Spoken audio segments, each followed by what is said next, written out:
These examples come from Lesson 1.4, Bias in Studies. Example 1.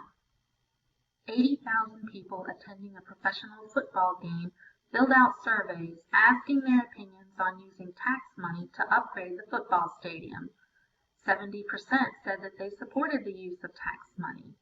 Then a pollster surveyed a simple random sample of 500 voters, and only 30% of the voters in this sample supported the use of tax money.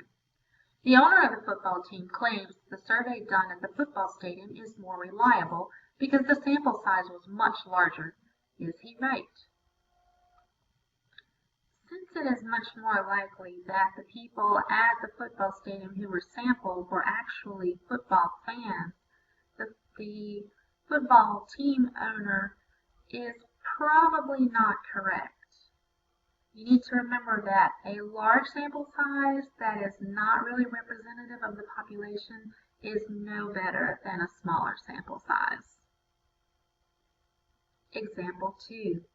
A polling organization placed telephone calls to 1,000 people in a certain city to ask them whether they favor a tax increase to build a new school. 200 people answered the phone, and 150 of them opposed the tax.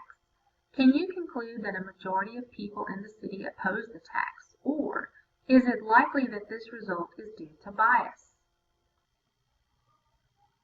Since there were 1,000 phone calls placed and only 200 of them were actually answered, 200 calls out of 1,000 people is actually only 20%, which means that 80% of the people who were called did not pick up the phone, or were not home to pick up the phone, or whatever, or just chose not to participate in there.